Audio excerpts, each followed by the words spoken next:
Thanks everyone for joining us. My name is Bill Hall, and I'm joined by Dr. Raina McKay. We're co-principal investigators of the SAMURAI study, which is NRG GU012.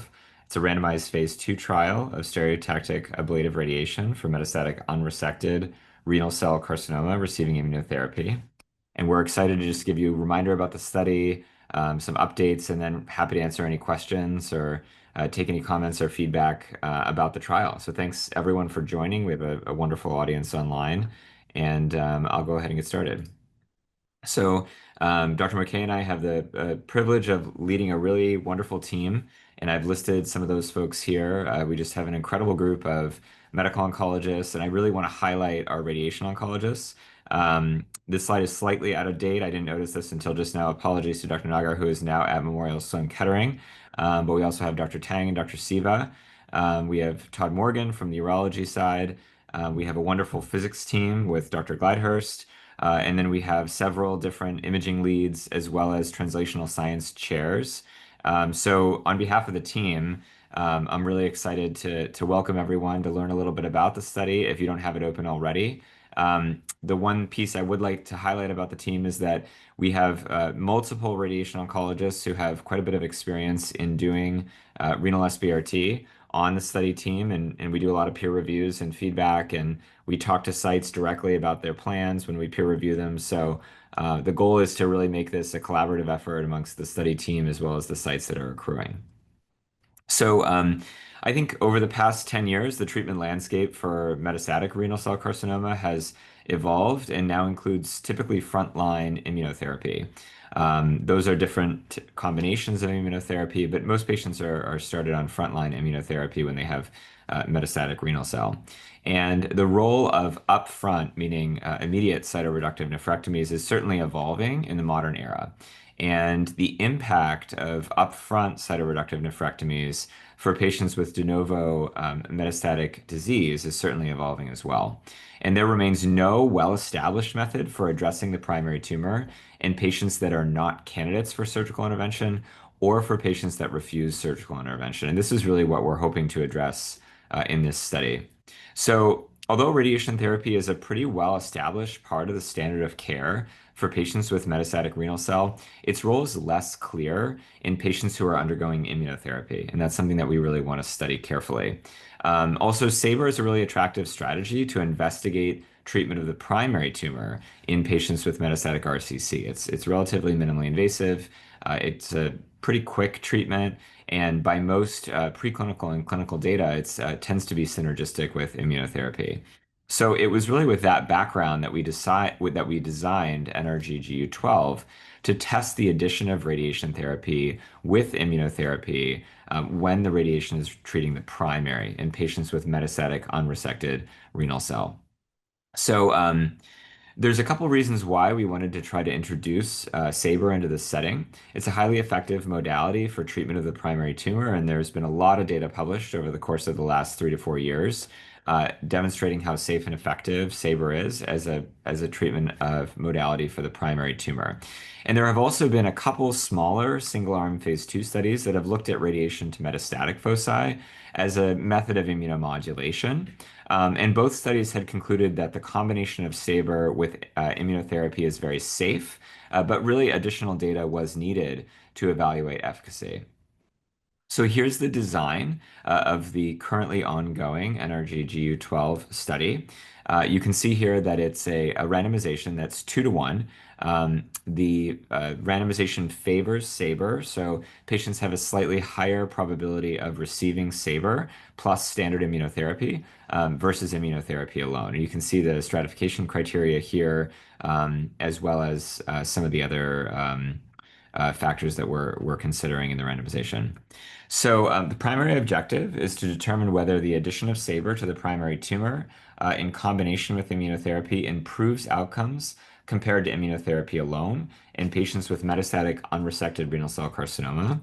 Primary endpoint is progression-free survival, with progression determined per the iRECIST criteria. We have a host of secondary endpoints. We're looking carefully at safety, toxicity, and tolerability for the different treatment strategies defined by the CTCAE. We're also looking at objective response rates, as well as looking at the role of subsequent nephrectomies, along with radiographic progression-free survival, and looking at overall survival in each treatment arm, as well as time to subsequent second-line therapies, as well as the role for cytoreductive nephrectomies down the line in each treatment arm. We're also looking at treatment-free survival in patients who discontinue therapy and objective response. So here are the key eligibility criteria. Patients really need to have pathologically proven diagnoses of renal cell carcinoma. They essentially need to be unresected. So the goal here is to have an intact primary tumor. And the objective is really to understand how does treatment of that intact primary tumor only impact clinical outcomes. They should not be recommended for immediate cytoreductive nephrectomies. So patients that come in with an indication for immediate upfront cytoreductive nephrectomies are not ideal candidates or really not candidates for this trial. And they need to be candidates for standard of care immunotherapy, either with IO-IO or combinations of IO-VEGF. All the patients, as I mentioned, have their radiation plans reviewed in real time by a member of the radiation oncology study team. What that means is that before you beam on, the plan will be reviewed and approved by one of the 4 radiation oncologists on the study team that I mentioned. If we have any questions, comments, feedback, or thoughts, we provide that directly to the team. And this is for all patients randomized to the SABR arm. So if your site is new at doing renal SBRT, or your radiation oncology team has a lower comfort level with doing SBRT in this setting, we're happy to help and happy to review your plans. We scroll through them in MIM. We look at the DVHs. These are very detailed reviews, and we're happy to provide any feedback that we have about the treatment delivery. Oh, that is not the updated accrual. I think I pulled up the wrong slide deck. I'm terribly sorry. So the updated accrual is at 66 patients. This is the older accrual. I apologize for the outdated slide here. I did update this. I'm not sure why I pulled the wrong deck. But there are 66 patients that have been enrolled. I actually think it might be up to 67 as of today. And we are doing well with accrual. We're averaging between 3 to 4 patients per month over the past 6-month period. We'd really like to get this up to more like 5 to 6 patients per month. So we're definitely looking to improve this accrual rate. And again, we just want to thank everyone for participating. We want to thank everyone for joining the WebEx. And Dr. McKay and I are happy to answer any questions that you all may have. And I can open it up now for questions if that's permitted. I'll go back to the schema while we're waiting. Thank you so much for that overview, Bill. And we're really excited about all of you all joining the call. I think there's great enthusiasm for this study. It's a super simple study that is really pragmatic and super flexible. I think that's what's really nice about it. Patients can have already started their immunotherapy. We allow a pretty generous window for that. They can have any histology, clear cell, non-clear cell, it doesn't matter.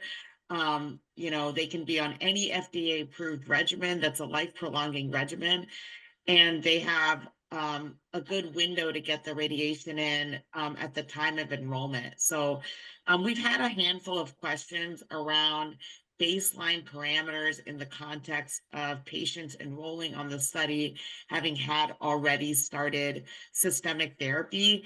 For the purposes of the trial, baseline is going to be defined at the time of enrollment and at study entry, rather than going and tracking back laboratory values and other things at the time of prior to systemic therapy initiation. So what you all put in the EDC should be reflective of that baseline state at the time of registration and randomization. So, this will be a nice study for your cooperative group accruals across your programs. And, certainly, will be, super pragmatic study. I think this is a, super easy accrual points, I would say.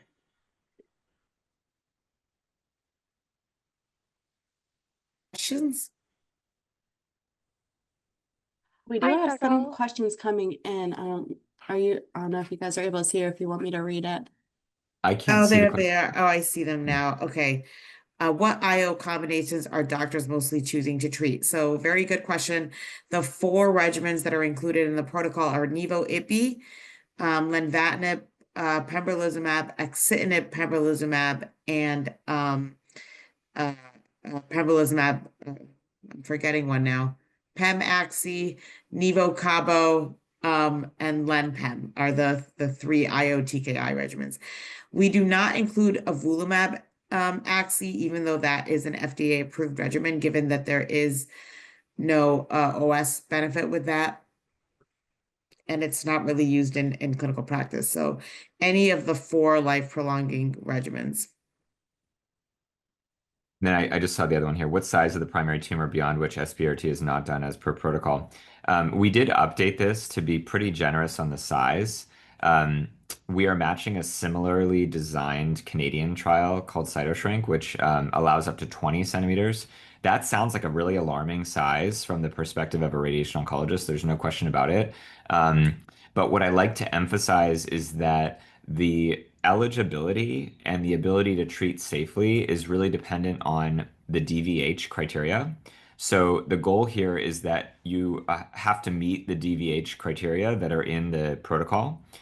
So for example, if you have a very large tumor that maybe is 16 or 17 centimeters, but is extending posteriorly and inferiorly and is far away from the bowel and is far away from other critical local normal structures, it's probably easier and safer to treat that type of tumor than it is to treat a very small tumor that's surrounded by small bowel and colon.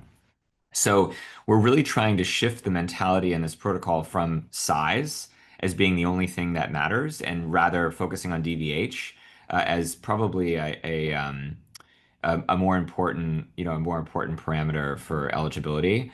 And so that's really what we're trying to focus on mostly. But the vast majority of patients are going to have smaller tumor size than that. Um, yeah, and it looks like there were some follow-up questions on that. So, for such large tumors, would we suggest surgery instead? Yeah, I mean, I think again, if the patients have tumors that are not, they could even be quite small tumors, right? I mean, they could be a 4 centimeter tumor surrounded by colon. That would not be an ideal, with colon abutting the tumor, that would not be an ideal circumstance. So the pure size is less relevant than the anatomy of the particular patient. So yeah, I mean, if the patient had a very large tumor, particularly if it were bleeding or symptomatic, the local teams may decide that surgery is indicated in that case, and that patient would not be eligible. Yeah. Yeah, I mean, I want to preface, these are patients that have metastatic stage 4, intermediate or poor risk renal cell carcinoma, where we have not demonstrated that cytoreductive nephrectomy makes them live longer. So, yes, if somebody has, an indication for surgery or something else going on, but keep in mind the patient population that will be enrolling on this study.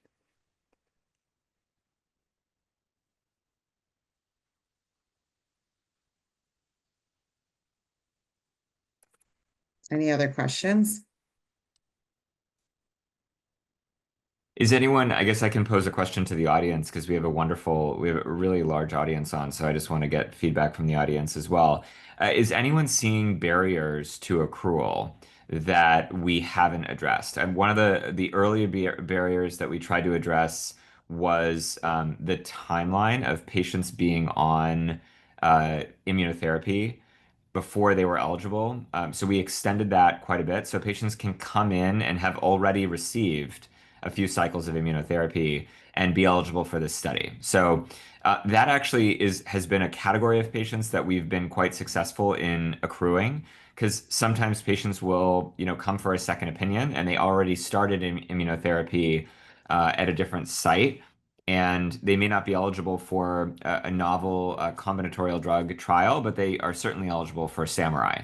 So that is definitely one that we address. But I'm very curious to hear from anyone in the audience if you've seen patients that there were eligibility or logistical barriers that prohibited them from enrolling. That sort of feedback would be very helpful for us.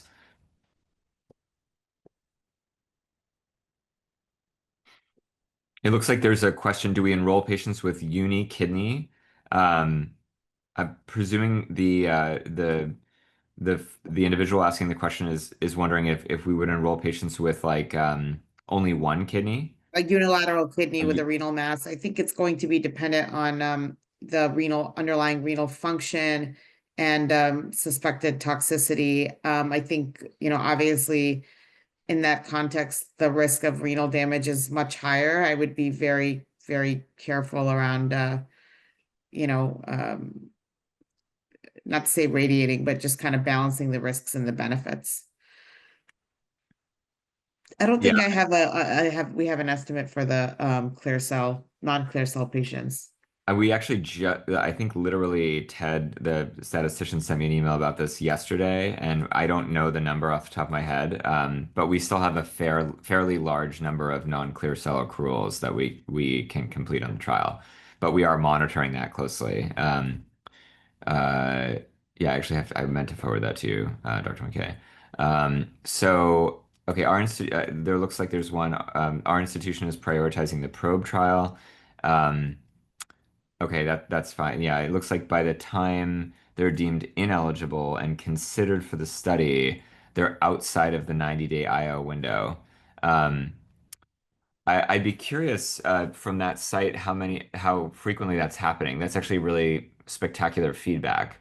Um, if we potentially need to consider extending the IO window further to catch patients that are deemed ineligible for probe. Um, but it sounds like you're only able to make the decision after the 90-day IO window has already gone by, and therefore they're ineligible for both trials. I don't know if that person wants to provide that feedback.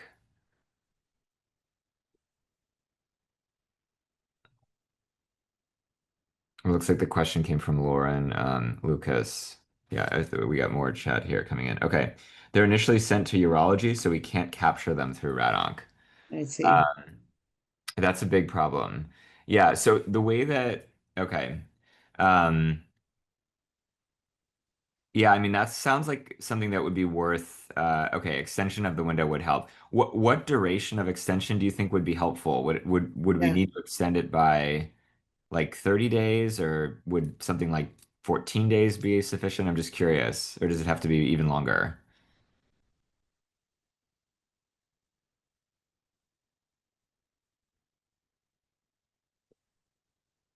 I think to comment on the prior question before we kind of get to that one, I think all of these patients that have advanced disease that are being considered for primary directed therapy, if you all have tumor boards, these are ideal patients to actually be discussed at tumor boards, because these are overtly metastatic patients and they're requiring multi-D care. And so it can be decided at the onset, hey, this is a good patient for probe. There's many patients with metastatic disease that are not good upfront surgical candidates, and they're people that you would never operate on. And so I think that discussion just needs to be had in the context of a multi-D tumor board, and then you can better help navigate the patients one way or another. And all of these patients should be seeing medical oncology because they've got metastatic disease. So um, that could be another interface opportunity.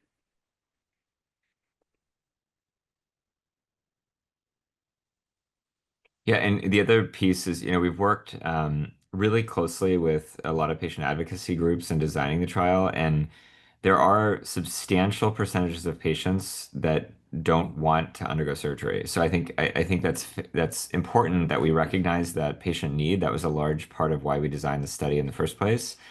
And I think presenting a non-surgical option to patients could be very appealing. It's something that, that patients would really be interested in hearing about, at least in our experience, are very, very interested in hearing about. There was a question about receiving radiation to metastatic sites if they're symptomatic. Yep, 100%. Patients can definitely receive palliative radiation. The goal of the study is not intended to be sort of an oligometastatic trial. That's something we get a lot of confusion about, where people think that we're addressing all the sites of metastatic disease with ablative therapies, and that is not the goal of the trial. If the patients are oligometastatic, they're probably not ideal candidates for this trial, but certainly if they have painful sites of metastases, then those can be included in as with palliative radiation. Um, so it looks like extending the time frame of imaging in labs would help, maybe up to 60 days. So is that eligibility and laboratory-based imaging? It looks like Kevin Keller dropped that question or mentioned that, which is very helpful feedback.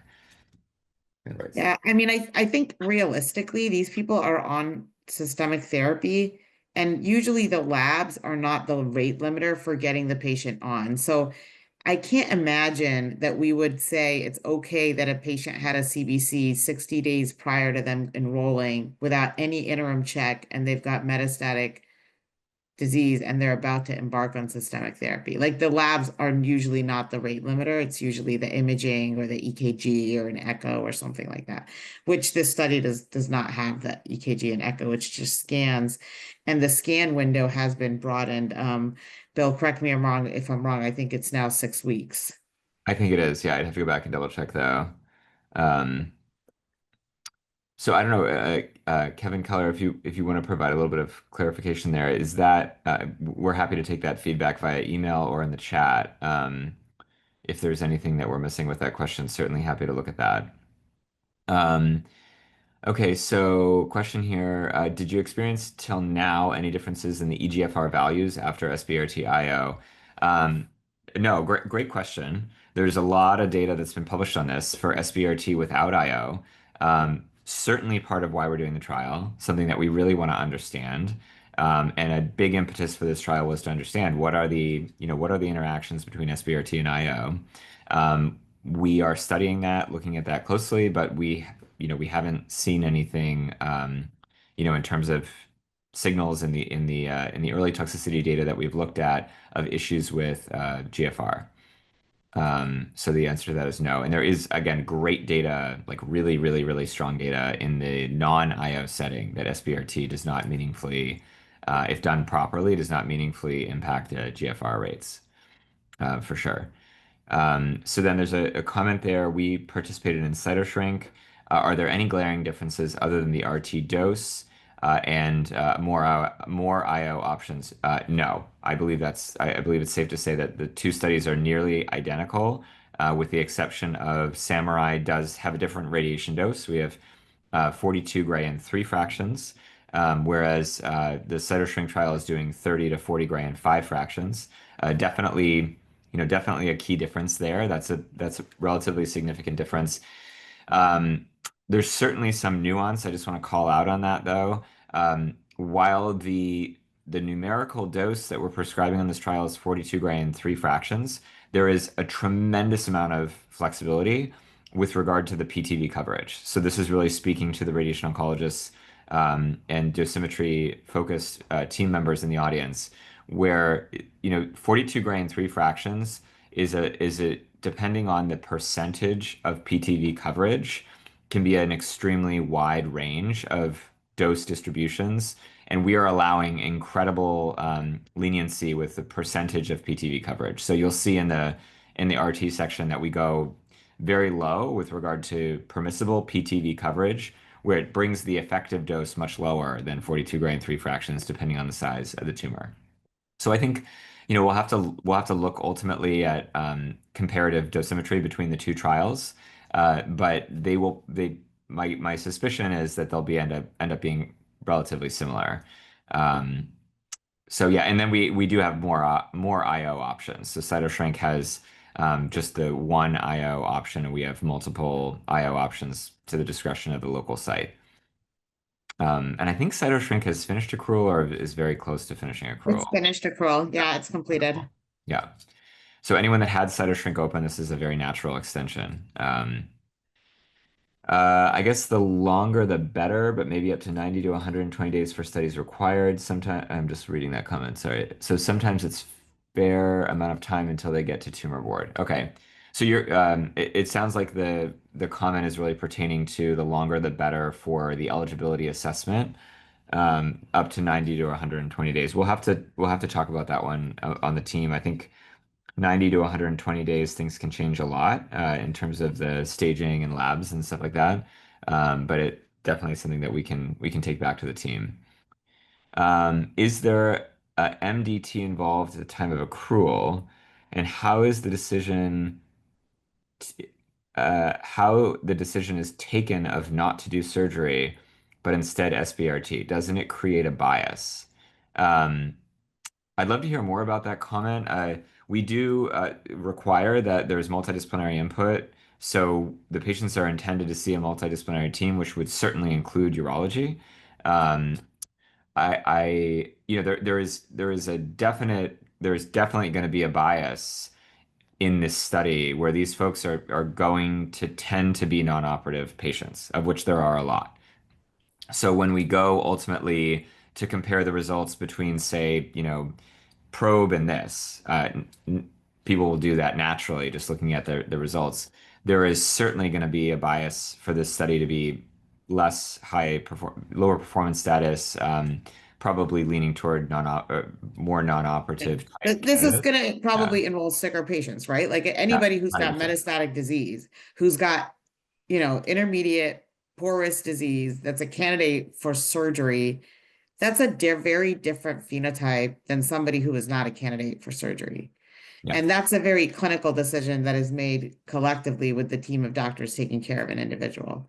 And there is going to be, we know that there is going, and actually in many radiation studies, there is a predilection for an older, sicker population. That's just the nature of, a lot of times radiation-based studies. So I think this study is by no means intended to be compared to probe.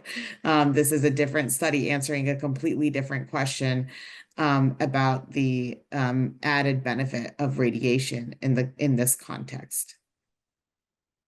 Yeah, well said, Dr. McKay. I think that's a really, I mean, it's definitely should not be compared to probe. It probably will, but it definitely should not be because they are different patients entirely.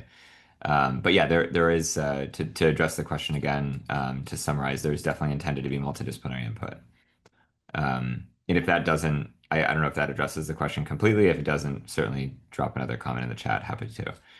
Does the protocol use resist in both arms? Yes. Um, We use I iResist. resist. I resist. Yeah, I resist. Yeah. So that's part of the response assessment. Do you The treat? main I'll say the main difference around iResist is that there is requirement for confirmation on imaging because of the fact that sometimes we can see flare in the context of immunotherapy. So there's a little bit more leniency around immediately calling progressive disease and taking somebody off study. So there's sort of a like a non-confirmed PD that then subsequently needs to be confirmed. And then of course we backdate it to the date of the original scan, but it requires that confirmation. And quite honestly, we've actually found that investigators have been pretty receptive to that because, um, you know, a lot of times they like to keep their patients on if they're deriving clinical benefit, and the criteria can otherwise be pretty strict. Yeah. Question about 40 CT abdominal compression or DIBH. Yeah, we definitely have lots of different strategies built in for motion management. We do certainly recommend like a 40 CT sim with an ITV creation. And then I don't know if many sites have been using abdominal compression or DIBH. I believe they're options. I'd have to go back and double check. We do have a really robust dosimetry and radiation delivery section. If your site is very comfortable with abdominal compression, we don't use it a ton here. I personally don't use it a lot in my practice, but if you're very comfortable with abdominal compression, I certainly send me an email. We can look at the protocol together and talk about options there. We also do encourage anyone that has adaptive radiation therapy capabilities to enroll these patients on and treat them with adaptive radiation. I think that makes a huge difference. If you don't have adaptive radiation capabilities, then we do have, I think it's a little new for some centers. I don't know if this is routine clinical practice in RADONC centers, but we do strongly recommend sending the isodose lines as structures to the machine so that on the daily IGRT, you can visualize the small bowel in relation to those isodose lines, and you understand where is the small bowel and colon falling in relation to high isodose lines that are present on the plan. And that's another check for if you're not doing adaptive, that's another check for daily alignment and making sure that hopefully these are all being delivered really safely when the patient gets on the actual treatment machine. Um, so that's a strongly recommended practice in the protocol and is one that we've had to sort of talk through with a few sites that haven't done that routinely, but once they start doing it, it actually is quite easy and works really, really well.